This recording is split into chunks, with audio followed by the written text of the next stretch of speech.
Hello and welcome into the Screaming Eagle, a father-son podcast for Washington Capitals fans by Washington Capitals fans. I'm Nick Kloss here with my dad, Eric Kloss.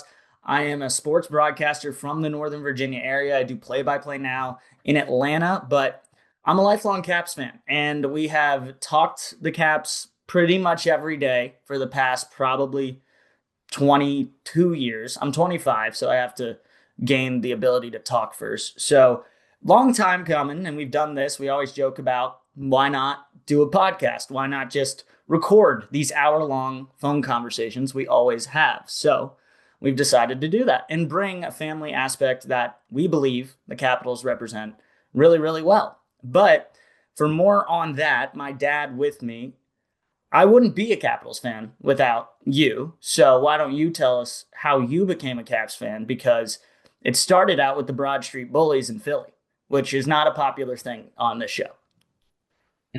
Sure. Yeah. Thanks, Nick. I'm really happy to do this. Yes, we've been talking.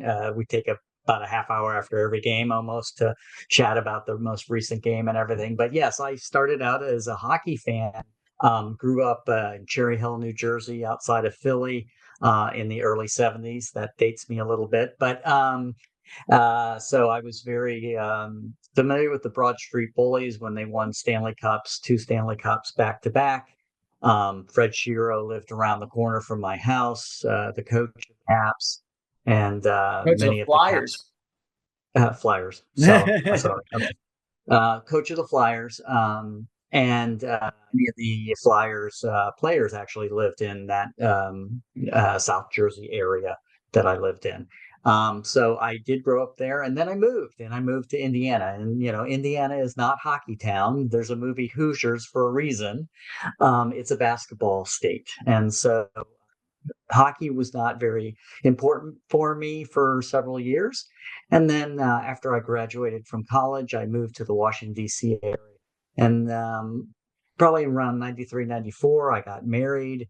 And my first memories really of the Caps are around Ole Kolzig. And they went pretty far in the playoffs. I think ultimately lost to Detroit Red That was Wings, I the it was think. the sweep. It was the sweep in '97.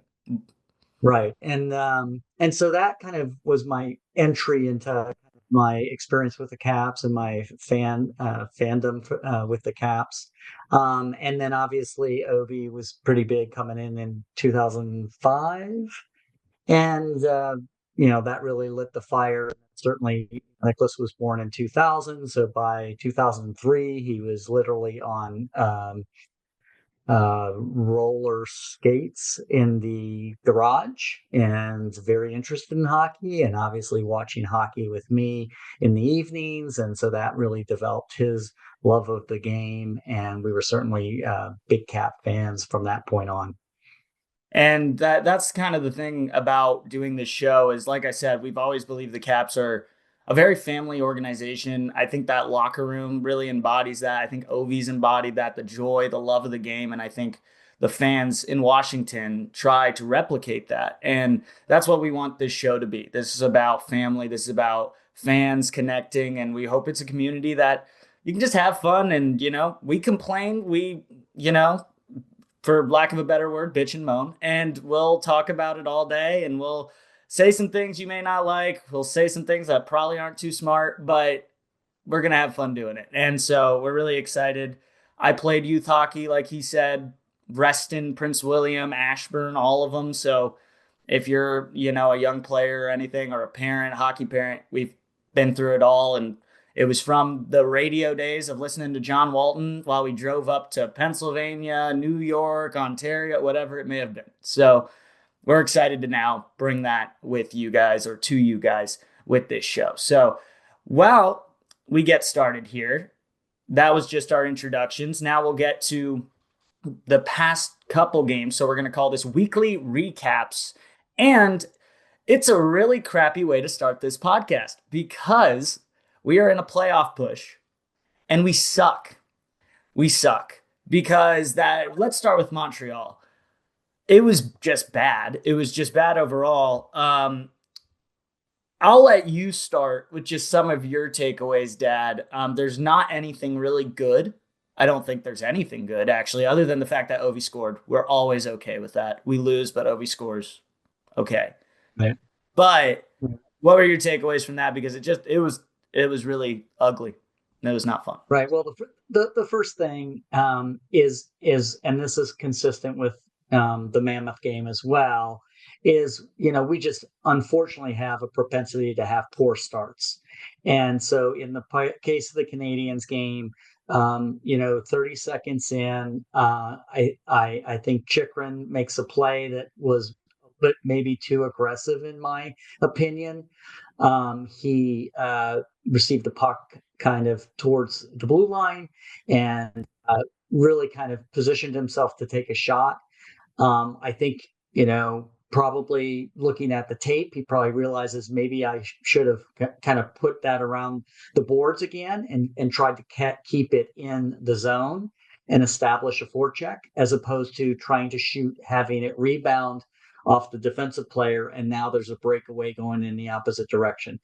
And I know that's, a really specific critique. It's just that I think players need to know when to be aggressive and when not to be aggressive. And within the first minute of a game in Montreal, in somebody else's house, you don't want to give them any momentum. And so I think in that case, I would have taken the safe play and actually put it around the boards, get people down low, established a forecheck. Because again, at the end of the day, and I think we can see this in both games, we're not playing our style.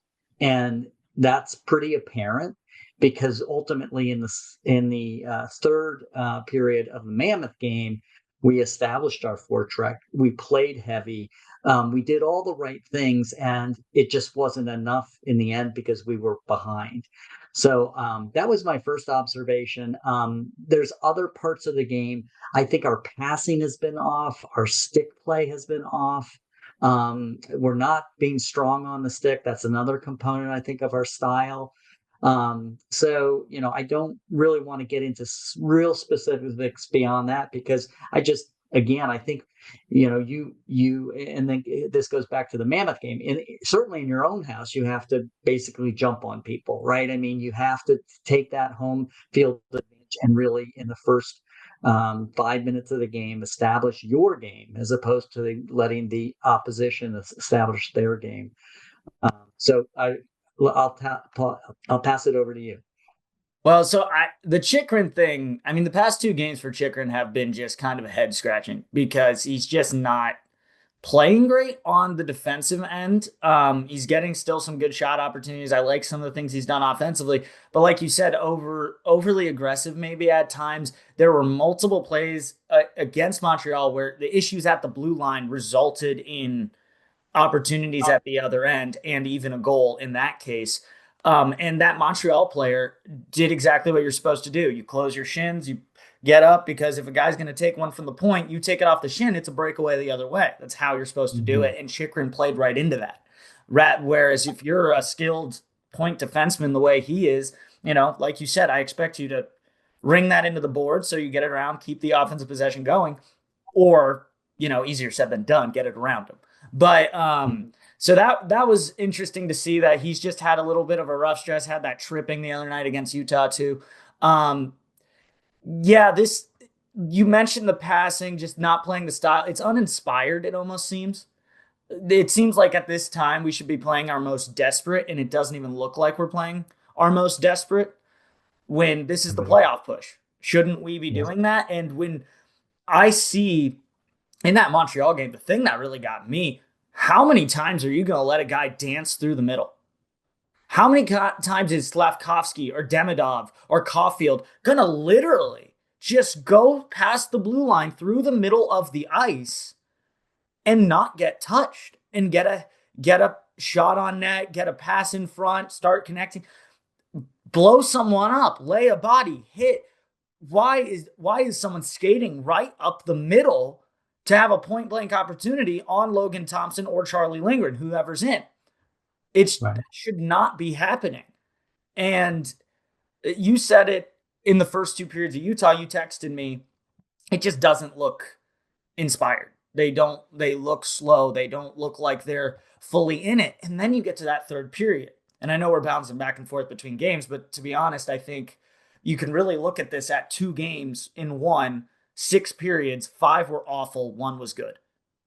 That's I think how you can break this down. That last one was really good. The pressure was great. You get so many good scoring opportunities, but the thing that with the Caps that is so frustrating is that you have Alex Ovechkin, and people are like, he's getting old, he's gonna be out the door. But guess what? He's top of your team in points. He's top of your team in goals. So if we lose him, we're losing a 30 to 40 goal scorer and a 50 or 70 plus point scorer, I think, by the end of the year. We're losing all that production. And the rest of our guys, there's really no one who I'm confident in that can go and put the puck in the back of the net. It's like against, I think it was the Utah game. Was it last night where Connor had the breakaway? McMichael? Yeah. The classic Connor McMichael, he's probably not scoring. Love Connor McMichael.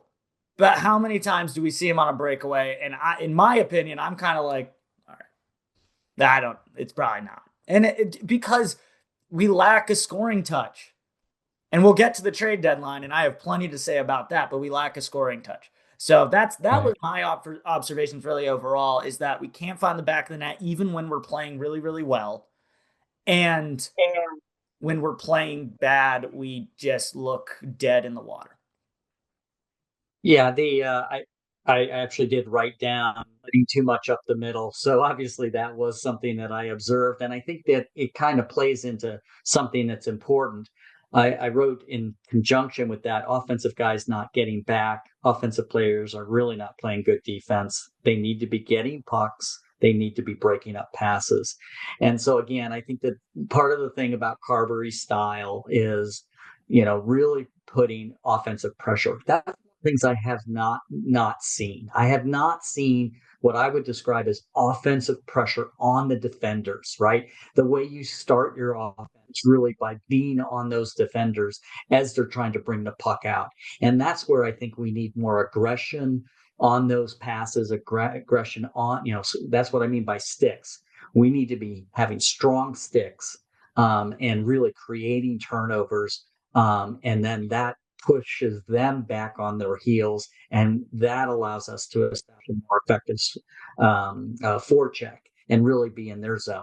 I think the biggest thing I've noticed from this year versus last year is we are in our zone much more than we were last year. We were much more dominant in the opponent's zone last year, and I'm not sure why that's flipped, because it's a very similar team to last year.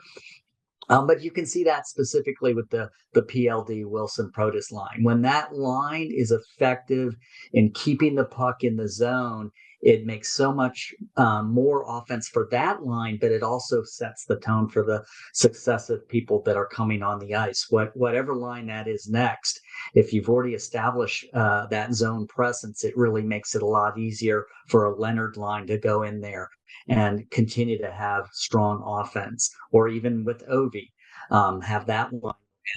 But if PLD, and honestly, that's what I was going to say, is PLD is the only one really who has shown, post the Olympic break, kind of the emotion, the energy, the kind of that desperation.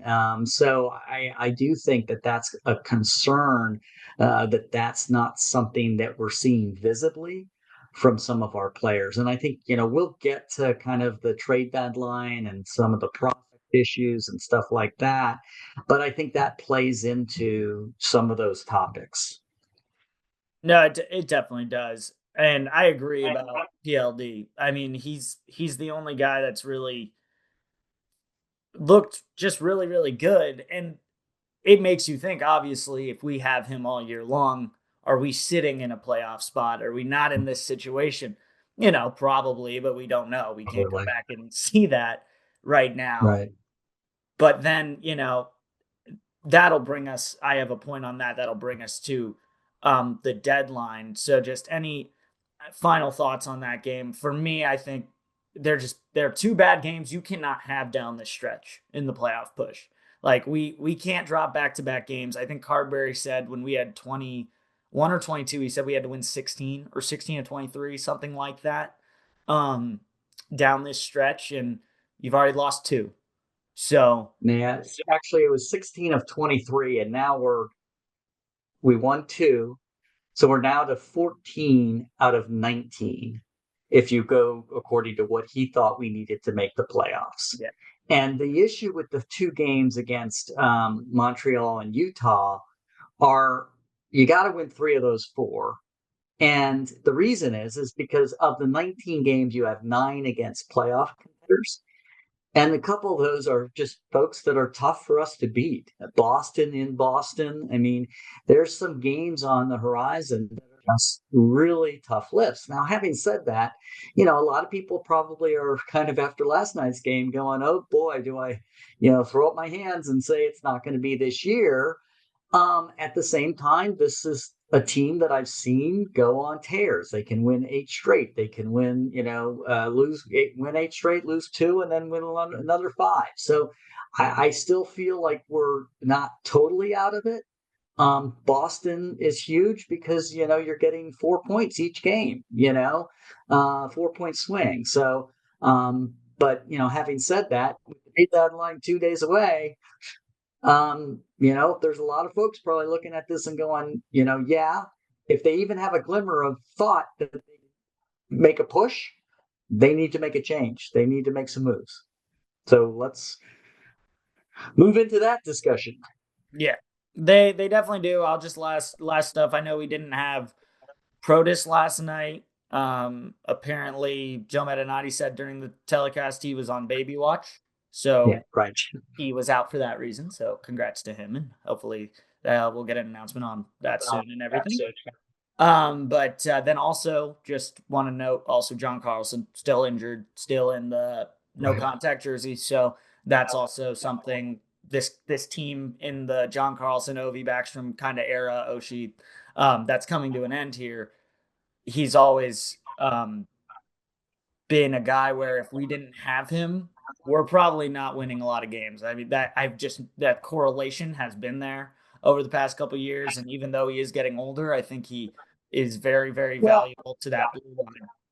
Right. And I think so my concern, I think I expressed this to you at one point, and it has no basis in anything I've heard or something like that.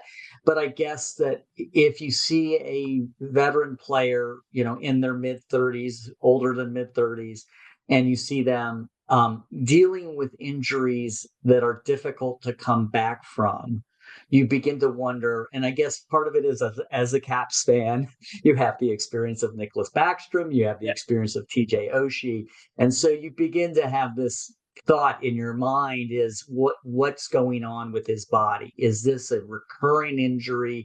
Is this something that really is a consistent pain that inhibits the person's ability to be 100%? Right. And now, you can make an argument an 80% effective John Carlson is still something we need. Right. But I think that's kind of the issue that's been plaguing me recently in the sense of, is he doing long-term damage potentially if he kind of keeps trying to come back too quickly or too fast or all these kinds of things. So I just put that out there because I think it does factor into some of the comments that I'll make associated with the trade deadline and some of the other issues. Yeah, it's definitely something interesting, and I think it's interesting as Caps fans because, like you said, we watched Backstrom's nagging injury turn into career ending, at least NHL career ending. He's now playing in Sweden, but those things happened. Oshie, same thing. He wanted to keep going. Nagging injury ended his career. It just had to go that way. And so I think it's kind of cautious for us because, it's another guy of that era, means a lot to this team and the fan base and everything. And now hopefully that's not the way he's going, especially because he is effective. When he's healthy, he's effective. I mean, he's older, but this was a guy who, was getting slight nods to be an Olympic player. Like not a lot, but still at his age, that's impressive to even be kind of talked about by some people in that. Right. and he's the veteran presence. I mean, I think his best, obviously, he's still playing at a high level, but I also think he's contributing to really bringing along some of our younger Yeah. defensemen, and I think that that's his. Imagine that for Cole when he gets up. I mean, Yes, to have exactly. an American legend like John, who scored like that iconic World Juniors goal, and to have an offensive defenseman that, that would probably be a great opportunity for Cole and him to Right. have that Yeah. kind of maybe passing of the torch in a way. Right. Okay, let's get to the screaming debate. I don't know if we're going to disagree on a lot here, because I think the Caps Nation in general is kind of in agreement that something has to happen at the trade deadline. I am under the impression something should have happened weeks ago. Something has been said it was going to happen. Um, and I have a bone to pick with Chris Patrick, because all we were told was we want a skilled winger. We're going after a skilled winger. We want to add a skilled winger. And all this time we don't have PLD. So we're trying to make up that offense at the same time. So we're thinking that every big name that comes up in trades, the Caps were involved in. Even Quinn Hughes, which no one expected. Obviously, Quinn weren't willing to give up enough. Artemi Panarin, pretty sure we weren't willing to give up enough. I know he was also kind of specific on where he wanted to go. Um, Right. but another one didn't get, but we were in kind of the talks about. And then the statement has remained the same the entire time. It has been, we want a top 6 skilled winger. We want a top 6 skilled winger. Where has it been? Because you're getting too late. Your team has their back against the wall. They now, like we said, have to win 14 out of 19 games likely to get into the playoffs. You make a move a couple weeks ago, you make a change, you commit to this, to doing this playoff push for Ovi in what could possibly be his final year. Go do it. Go get it done. Don't keep on saying it and saying it and saying it and then like not being willing to get it done. I also understand we don't want to give up prospects. We don't want to give up Cole Hudson or Ryan Leonard, and please don't. I will be so upset. We do not want a Philip Forsberg, Martin Erat situation here. That was horrible. So we got to do this right, and I understand that. I'm not a GM. I'm not the guy to tell him how to do it. But if you're going to tell us as fans that that's what you want to do and that's what we're going for, Nikolai Ehlers on the other side at the same time, we didn't get him over the summer either. So like we've just swung and missed and swung and missed and swung and missed. And at least Brian McClellan took these big swings and risks and they worked. And yeah, maybe they don't, but at this point, just go do something. Let's go try and get something done and make a push at this so we can try and get to the playoffs for Ovi one last time, possibly one or two last times, whatever it may be. So that's my biggest frustration, is just to be told that we're trying to do this. We're bought into a pursuit of the playoffs and a push. And I get it. The trade deadline's when you're supposed to do it. But I personally I feel like it would have been done a little sooner than us waiting for PLD to come back and then pulling a trigger. Well, here's the thing: is I think the Caps nation, Caps fan base, is expecting something. We're expecting something because here's the thing: if you were not going to do something, then at least you've got this guy Ilya Protas who is lighting up. He's got 23 goals, 21 assists. He's lighting it up. Okay. If that's the case, then 2 or 3 weeks ago, bring him up at least for a game or two. Do something, because if you're not going to do something at the trade deadline, then at least show that, hey, you're willing to bring up somebody who's excelling at the AHL. I don't think we've had a player like Ilya who's come on in the first year of their AHL and done what he's done.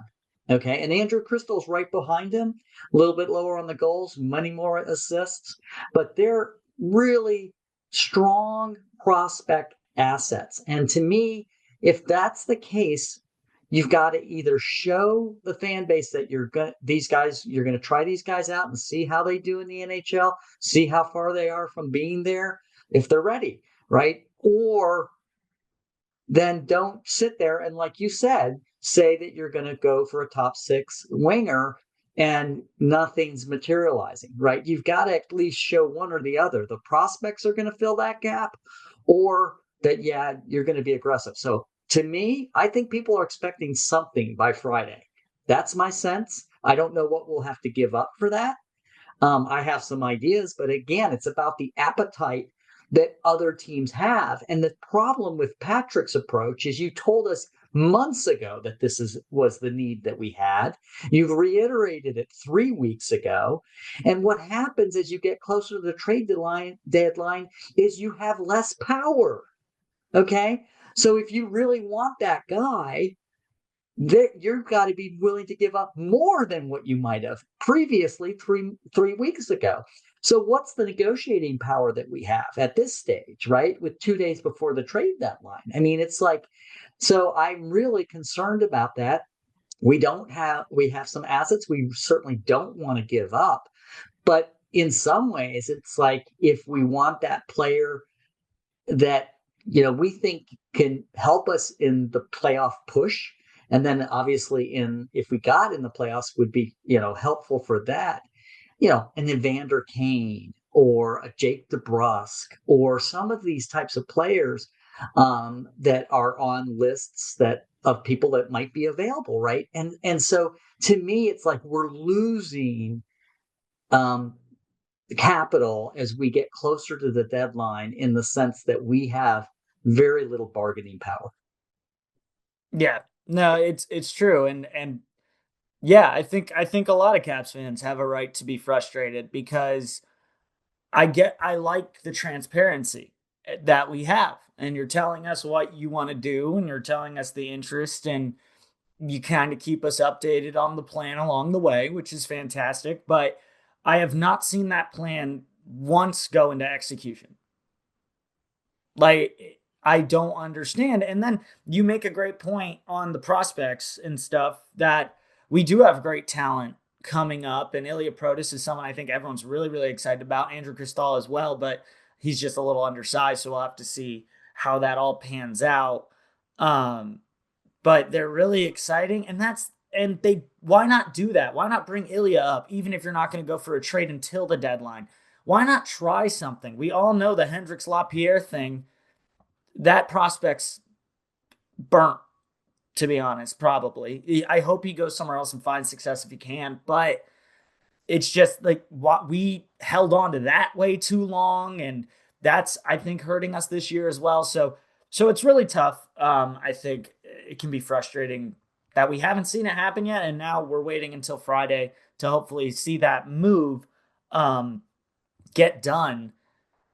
But going back to what you said, you mentioned some names: Evander Kane, Kyrou, guys like that. What I'll ask you is, are you okay with going and getting a forward that's over 32, over 34? Yeah, Because they talk a lot about, we want guys that are going to stick around in Washington and be a part of this future, right. this new post OV core. So Evander Kane, I believe he's 34. So that's a really tough player that has really been kind of a trade line acquisition over the past couple years, trade deadline acquisition.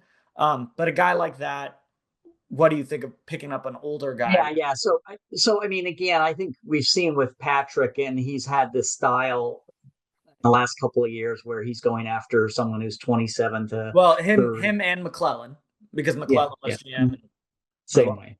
Right. But really looked at players that were on that 27. I mean, obviously Dylan Strome, PLD are players, like that. And in many cases they were people who had maybe down years at where they were previously. And so we were able to bring them on board and have a rejuvenation of their career almost. So I think that there's always that potential. Do you really want rentals? Not necessarily.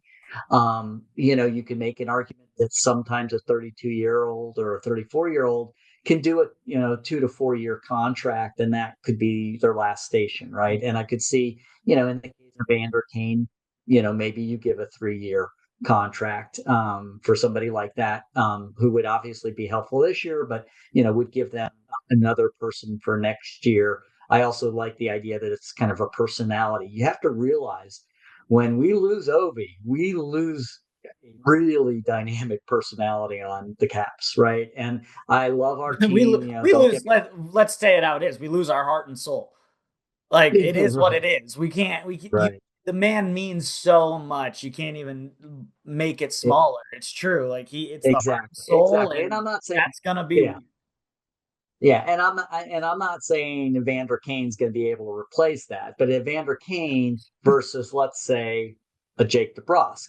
And Jake DeBrusk is a really good guy, and he's a good hockey player. But Evander Kane has a certain personality to him, right? So I just bring that up because I think that that's part of the equation, right? Right.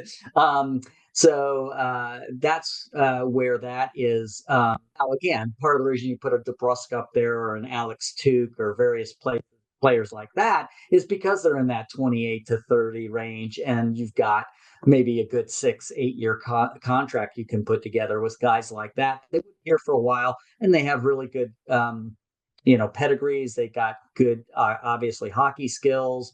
I like the size of a Tuch. Alex Tuck. Yeah. And Jake DeBrusk has got a little bit of grit and edge to it. One of the things in the podcast you'll realize is, as a fan of the Broad Street Bullies originally, I tend to like a larger player with a little bit more pounds.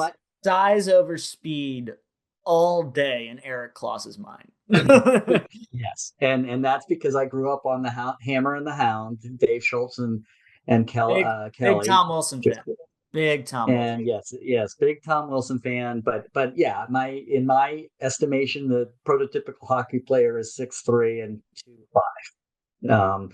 But so I think we can always get a little bit more grit, and you can get that in good years. I mean, again, Vander Kane puts in 20 goals a year, so you can. Jake DeBrusk has almost 20 to 30 goal scorer. So my point with them being both gritty players, heavy players, right, giving us a little bit more oomph on the forecheck, let's say. But they're also very talented players. Again, Evander Kane, I think, he also has kind of a pedigree that's playoff pedigree, right? Comes into the playoffs, gets about 18 points for Edmonton, So I think there's reasons that those types of players are both good ads for the playoff push, good ads for a potential playoff run, if possible. Like I said, with Evander Kane, I think he's got a particular personality that would sit well with kind of the rest of the team. Having said topics, Nick, is just what do we have to give up, right? I mean, and we've talked about Cole's not going to be somebody who we want to give up. Ryan Leonard, obviously not. I'm not sure whether any of the existing players on the team are fair game, or maybe LaPierre. And we've talked a little bit about this. I think you and I both feel at times as if the Caps players too long at Hershey. And what we mean by that is they just play them out for a very long time, waiting to prove their worth or value. And so I think that, when I look at the prospect pool, I do think that Miro and LaPierre are players that, have yet to show their NHL value. Miro's having a good season but not great or exemplary season. So I think those two players, if you want to use the term, they're expendable, or we could deal with parting with them. Yeah. Chris Hall's kind of on an edge. I'm not sure if he's NHL ready, and I don't know how he'll fare in the NHL. Ilya's a little bit more of a proven prospect.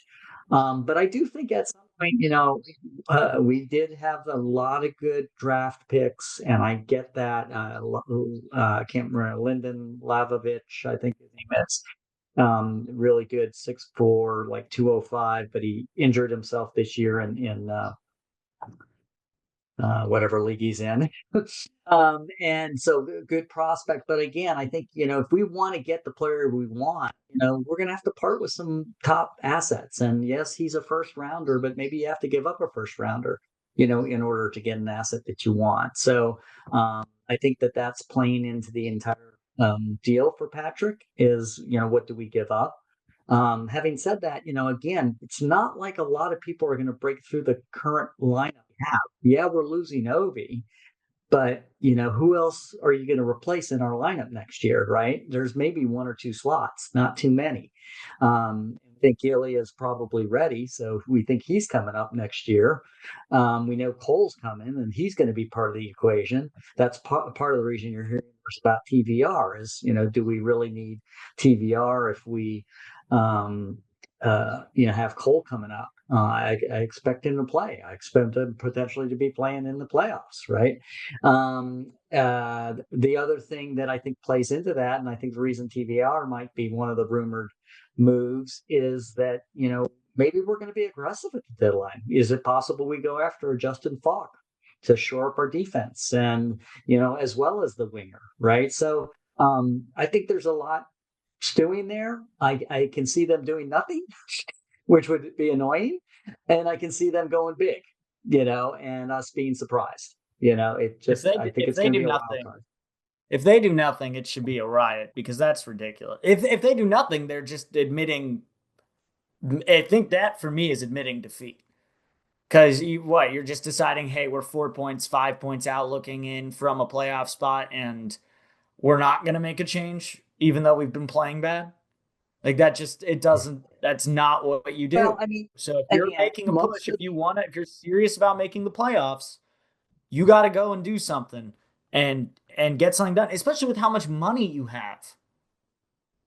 right. And the We're cap, one of the teams in the best situations to do this. 13, yes. Yeah, no, I mean, again, it would, you would be hard pressed to not do anything, because I think at the end of the day, even with 19 games left, and we need to win somewhere between 12 and 14, uh, um, what we see from this management is that they know and they are willing to make a commitment to Ovi goes out with a playoff run.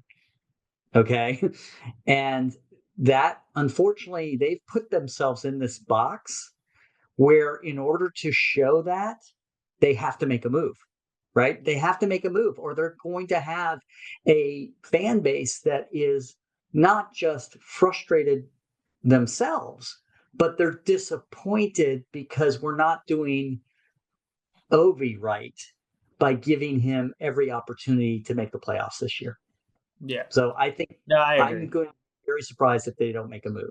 I'd be jaw dropped. I'm not kidding. I would be jaw dropped if they do not make a move by Friday. I'd be in shock, and I think I have even more of a gripe. And next week's episode will have a bigger rant at Chris Patrick if that is the case. So he has three And, point seven million dollars to work with in cap space. So he he has more than so many. Our average goals per game this year is 3.16. I'm seeing here, mm-hmm. 16th in the NHL. So it's just a straight mediocre offense. Right. Add one guy, like you have said, and I think we are just that much better. We take that next step up to where went back when we were that 3 spot in the Metro. So hopefully we can get back there, but we got to get now to first final things. I mean, some just other names: Nazem Kadri, Elias Patterson. All got some big names that are also coming up a lot in this trade deadline. Which, with the amount of money the Caps had, Robert Thomas, another good one. With the type of money the Caps have, those are not out of the realm of possibilities. Vincent Trocheck wants to stay on the East Coast. So we I fit saw that that. brand for him. So things like that, those are all possibilities. We are not insiders. We don't know what's leaning, but as a fan, would I love to see Nazem Kadri in a Caps jersey? Yeah, would I love to see Robert Thomas? People are thinking the return on Robert Thomas is going to be as big as the Quinn Hughes return somehow, Mhm. which is insane to think. So I've also Braden Shen. That one was a while back, but a lot of names, and we really have no idea. I've looked everywhere. I cannot find links. Like Elliot Friedman talks about, oh, this guy's been linked to this team. This guy's been linked to this team. I can't find any involving us other than the TVR. We might be ready to move on. So, also, Right. Cole Hudson, for people who don't know, could be with us within the month. BU season should end by March 20th, unless they go on a big run and go to the NCAA tournament. But that's the end of their conference tournament. So likely we will see Cole Hudson here pretty soon, which is actually crazy to say since he was a second round pick. I mean, he's a second round pick being treated like he was top 10. So that's pretty good. Shout out once again to Cap Scouting. Always very, very good, especially as of the last 5 to 10 years. But we'll wrap this up with just one final thing. Talking the upcoming games, we have a really big week. We'll look at the standings here. I'll pop those up. Um, and right now, the Caps, from the outside looking in, we lost those games against Montreal and Utah, which did not help our case right now. Boston is the closest team that we are to. We're behind the Blue Jackets now. Bruins are at 73 points in 60 games, but that's the thing that sucks is we're at 63 games played and 69 points, 4 points out of a playoff spot and 6 points out of the third spot in the Metro. So we need a big week, and it's tough when you have to go to Boston, get to come home for Calgary, and then you're back at Philly before our next episode, at least. That's Saturday, Monday, and Wednesday. So those are Right. three huge games, and it all starts really with the Boston game. That's the biggest one right now. That's a playoff spot team. You have to take care of business against them if you really want to do this, because you lose 2 points, they gain 2 points on you. That's making that wild card all the more harder, which it seems like it's getting harder every day, which we talked about last night. Great time to start a podcast when the playoff push might be dying day by day. But Right. Right. yeah, so Well, I what mean, do you we think of love that? we love the Cavs. We love talking about the Cavs. We'll talk to Caps. 19 games left, so we're going to talk to the Caps. I mean, honestly, we're going to come on next week, and we're going to be talking about. And I'll tell you, if we don't have a player moved on Friday that shows up on in Boston at 12:30 the next day, I don't care that it's a noon game or not. I want somebody new in that lineup. And I think a lot of Caps fans are expecting it. And I think if they tune in and we don't have that new player on that team, they're going to be really disappointed, because I think that's what people are expecting. And, we need to get over the hump. I mean, exactly what you said. You got to beat the teams ahead of you. Boston, Calgary, and Philly, they're behind us. We need to beat them. We just need to beat them, you know? And when I look at the lineup, Carberry said 14. I still think it's maybe in the 12 to 14 range. We still might be able to sneak in at 12 games, but there's no reason we can't go on a 12-7 run. There's no reason we can't do that. Okay. And so I'm excited for seeing what happens and seeing what kind of player they want to bring in. And, as always, just really excited to watch Caps hockey.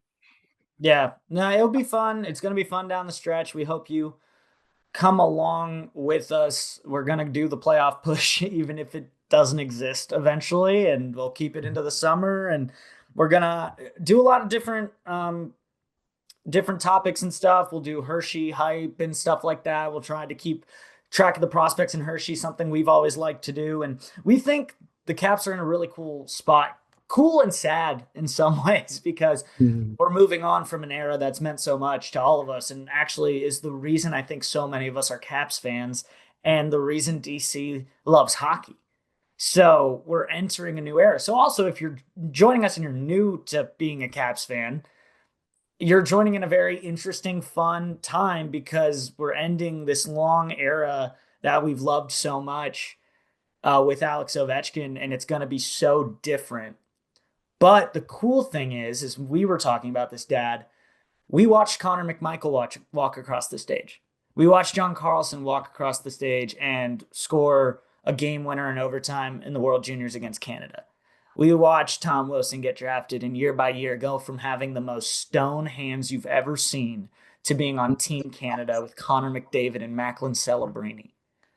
We have watched these guys and watched them grow and get better and improve. And that's going to be one of the coolest things about the next era is we get to grow with Ryan, Connor, Cole, hopefully Ilya and Alexei, the brothers. Like I said, we're a family organization. That shows it right there. And so it'll be very cool to go into this next era. But right now, we are still in the OV era. We still would like another cup, please. That 18 one is getting old. It was really nice for a while. It's getting old. Not to say it's not the greatest thing in the world, but we have to figure things out right now. The Boston game's huge. I'm imagining LT will be back in net. That's another thing. We have an amazing Vezina caliber goalie, and that guy can get hot at any possible point. And you saw it in USA versus Canada. You can get goalied, and we got a goalie that can do that to you and can do that in the playoffs. And when you have that, that's huge. So we just got to get there. But well, we're getting long on the first one. So, yeah. Any final thoughts from you, Dad, on the show or I'm looking forward to the show. As Nick indicated, we were going to have a lot of different topics. You know, people think about the off season as if it's dead, and there's just a lot of activity that goes on in the off season. And certainly we can talk about hockey year round. So there's no shortage of topics to bring up and things to talk about. And we are fans through and through. So I'm looking forward to the opportunity to kind of share this with you on a weekly basis, and then in the summer it'll probably be more of a monthly basis. But then we'll be back in October and kind of pick it back up. And like Nick said, it is going to be a new era, but we do think this team has great potential. I mean, it's not like when Obi leaves, this team isn't going to have a playoff pedigree. They are a franchise that continues to want to win and makes the steps necessary to win. So we're looking forward to great things from the Caps in the years ahead. And also, we don't know if he's retiring after this year necessarily, but everyone's thinking that way. But we don't know. So the OV area could continue another year or two. We do not know yet. But I will say one thing. I do think Washington Capitals will always be Alex Ovechkin. We will always represent him, and I hope we always do. I hope that locker room always represents that joy and that love that he played with, and we've had so much fun with that. So we're not just we'll talk all that. If Ovi does end his career, we'll probably do a whole special stuff like that. Buy, sell, hold, Bears buzz, like I said about Hershey, stuff like that. So we're going to do a lot of different things. If anyone actually watches this, we would love to hear if you have questions or anything like that. If we get to that point, we could do a mailbag or things like that, because we want it to be a community if it becomes that. If not, we're just going to yap and have fun. But that'll be all for the first episode of the Screaming Eagle, a father-son podcast. We hope you enjoyed it, and we hope you come along for this playoff push, and just welcome to our Caps family. I know we're all a big one, but we're excited to have you. So thanks for watching. We'll see you next week.